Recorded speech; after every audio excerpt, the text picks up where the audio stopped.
Now, despite what I said, I still get this uneasy feeling that the way we're tackling this virus is wrong. Or maybe not for now, but it will be wrong very soon, because closing so many businesses and telling a whole country to stay at home, we might have to do that now, but it is putting hundreds of thousands of Australians out of work and driving many to the wall. We can't keep this up for long, because eventually we do need to let people get back to work before we utterly destroy their livelihoods, their dreams, their savings and this country. And that means, I think, shifting to a far tougher monitoring of our borders, a far tougher monitoring of people who are sick so they do not go out, even if it means posting one of the unemployed outside their home.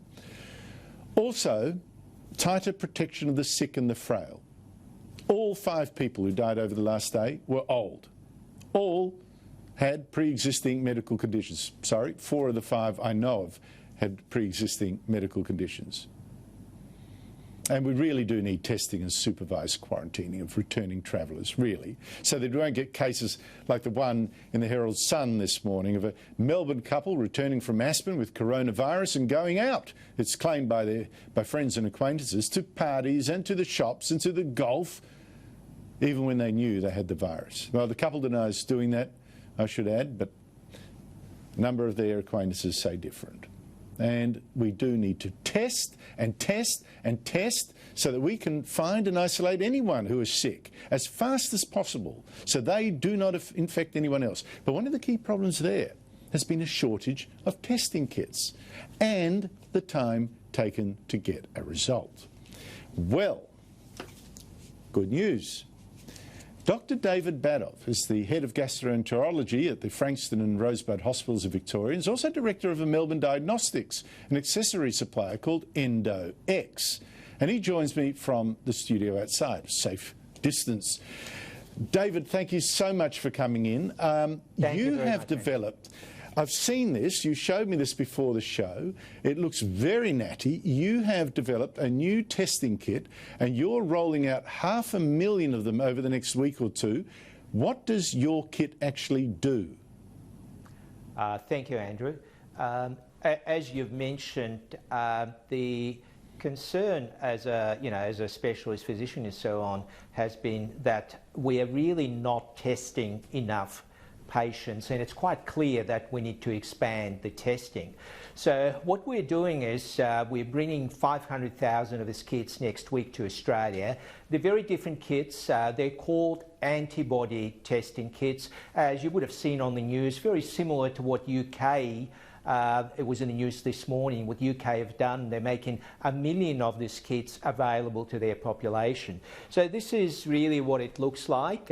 It's very similar to what you would do with testing your blood for sugar, what diabetics do. So virtually you put 1 drop of blood, and it's what we call a rapid point of care kit. So it will, within 15 minutes, will tell you whether you have been recently exposed to the virus, but also more importantly, as this pandemic evolves, is whether you have IgG, which means that you have become immune to the virus, and that means that you're now safe, you can return to your employment, and very unlikely that you're going to catch this virus again, at least for the next 12 months. That is, you've raised a couple of very important points there. Let me take them one by one, because this is very, very exciting, very important. One of the problems with the existing test is the time taken to get a result, usually about 5 days. Now, we saw that, how bad that can be with that Ruby Princess debacle. You know, passengers tested for the coronavirus, results didn't come in for however long. By that time, they'd left the ship and potentially infected lots and lots of other Australians. How long for your test to give a result? 15 minutes, you say. That is a game changer, is it not? It absolutely is, but Andrew, I must emphasise that it doesn't replace the current, what we call PCR DNA tests, which are the swabs. They complement them. Now, one of the things, one of the problems, we've got to be honest with people, is that it is effective, most effective, when you've been sick for about 4 or 5 days. Talk us through that. Correct, yeah. So this is called an antibody test.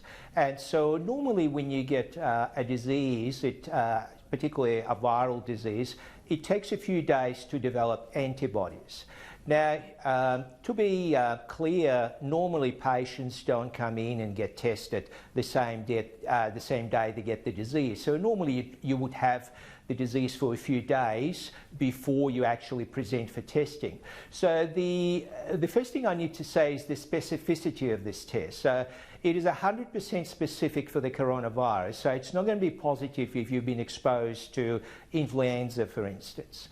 And the second issue is the accuracy. So after 4 days, the accuracy of the test is about 96%. After 11 days, the accuracy is 99.3%. So it's highly accurate, but it does normally take a few days to develop antibodies. Now, how in Britain they're talking about doing the test yourself at home. In Australia, the government, and it's looking at applications from other people importing this stuff as well, similar kits, they're not keen on doing it at home because they want a medico to do it, and I guess they don't want people who find they're positive to keep it secret and still go out. How do people get access to what you've got in your hand?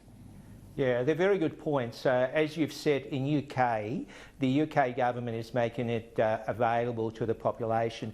Look, at this point in time, we feel that the healthcare professionals, this is GPs, various pathology companies, and it can be done pathology collection centres, emergency department, hospitals. There is a small chance that some patients may find difficult to interpret the test. So I think certainly at this point it would be advisable that it's done by healthcare professionals.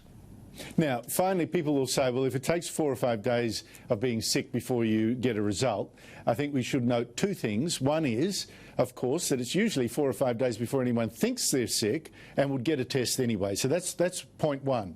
But point 2 really is, I suspect your kit will become more valuable as more people get this virus, and it's believed to be far more rampant than we're picking up at the moment, and we then develop a herd immunity. So we, collectively, so many people are immune that we can relax the bans on work and all that kind of stuff. But that relies on us being able to know whether someone is immune, as in they've got the disease, they've got the virus and have recovered from it. Is that correct? That's absolutely correct. So as this pandemic evolves, the immunity will become much more important. And so the PCR test, the current swabs, they only will tell. And the other thing I think I've got to bring up is this, is that we don't really know what the prevalence of this infection is within the Australian community. There was a recent article in Nature, which is one of the major medical magazines, a few days ago, which points out that a significant proportion of patients do not have any symptoms or have very mild symptoms and never really get tested, and yet they spread the disease. So it is important to know what the prevalence is within the community. Also, you've asked me a question, how can they get this? I think there are going to be multiple avenues to get this, but they can certainly look at our website, which is endox.com.au. If they want to take this pathway. At this point, we're only providing this test to healthcare professionals. David Badov, thank you so much indeed for your time. I admire the ingenuity. Thank you so much indeed. Thank you very much, Andrew.